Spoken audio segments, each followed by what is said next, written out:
Hindi nga pasok ang Barangay Ginebra sa PBA playoffs sa last standings ng PBA bago ang PBA break. Dahil nasa may 9th seed nga ang Barangay Ginebra ngayon na may 3 wins at 4 losses sa standings.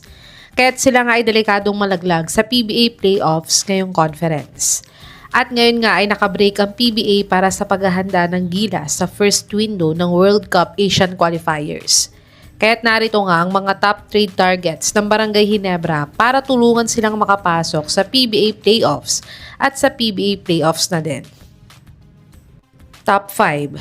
Greg Slaughter. Si Greg nga ay gustong-gusto nang makabalik ngayon sa PBA. Nagsorry na nga siya kay Boss Al Francis Chua para mapabilis na ang pagbabalik niya sa PBA. Pero hindi pa nga sumasagot si Boss Al Francis sa paghingi niya ng tawad. Ito ay dahil busy pa siguro sa Gilas duties niya at magmatapos na nga ito ay maharap niya na si Slaughter at mapatawad upang makabalik na sa PBA. At dito nga ay baka pwede na ulit siyang ibalik ulit sa Barangay Ginebra via sign and trade. Nag-average si Slaughter ng 15.7 points, 9.8 rebounds, 2.3 assists, 1.1 blocks, 67 field goal percentage at 80% free throw shooter sa kanyang last 2024 MPBL 6th season. Panoorin natin ang counting basketball highlights ni Greg Zila sa MPBL kung pwede pa ba siyang bumalik sa PBA.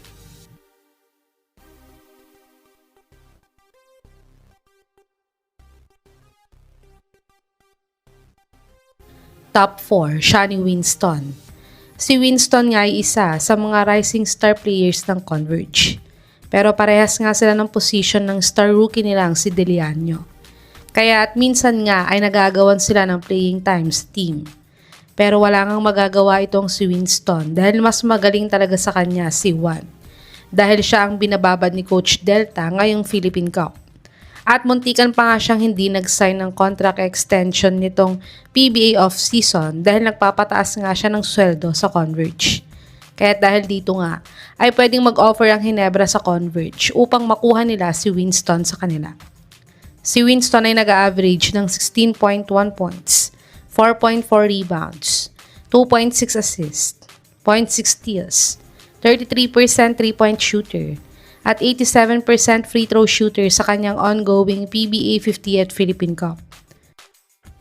Panoorin natin ang isa sa mga best game highlights ni Winston sa Converge kung gaano nga ba siya kagaling na player.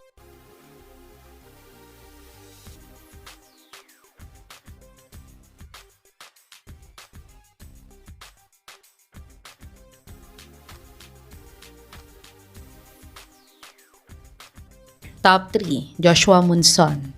Si Monson nga ay isa sa mga star players ngayon ng bagong team na Titan Ultra. Kahit nga anong tulungan nila ni Abueva ay isa pa din sila sa bottom teams ngayon sa PBA. Kaya tiyak na magre-rebuild nga ang Titan para sa next PBA draft. At possible nga nilang i-trade ang mga star players nila para sa mga draft picks. At isa na nga dyan itong si Joshua Monson na tiyak na ang isang Barangay Ginebra sa mga tumatarget siyang makuha. Si Monson ay nag-average ng 20.6 points, 4 rebounds, 4.6 assists, 1.3 steals, 0.8 blocks, 29% 3-point shooter at 79% free throw shooter sa kanyang ongoing PBA 50th Philippine Cup. Panoorin natin ang isa sa mga best game highlights ni Monson sa Titan Ultra kung gaano nga ba siya kagaling na player.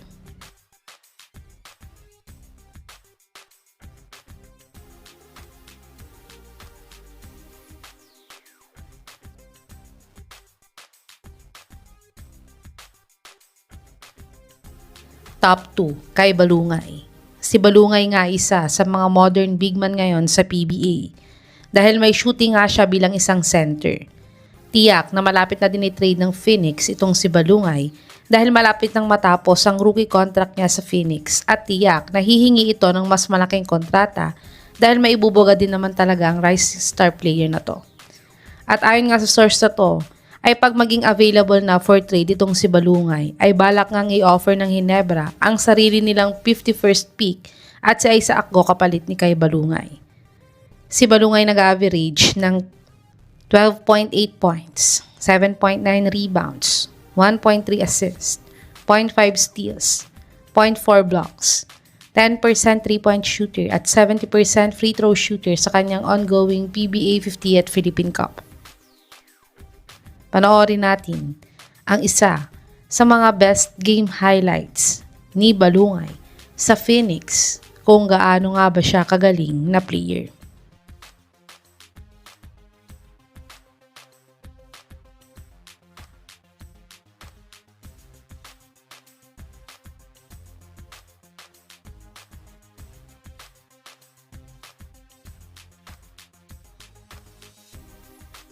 Top 5, Cedric Barefield.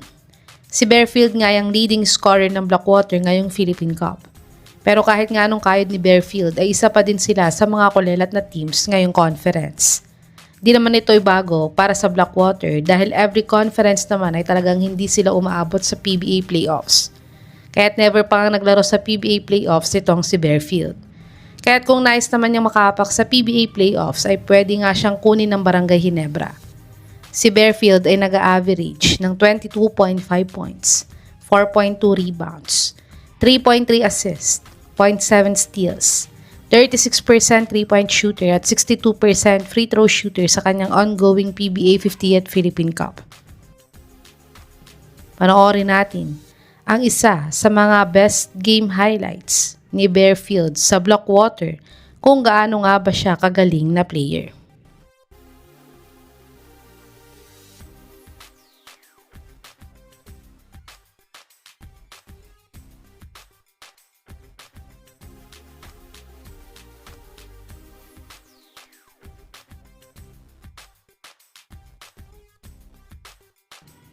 Ito ang mga top trade targets ng Barangay Ginebra bago ang PBA playoffs. Sa tingin niyo mga kababos, sino sa mga players na to ang dapat nilang makuha para matulungan sila? I-comment niyo na po yan sa baba.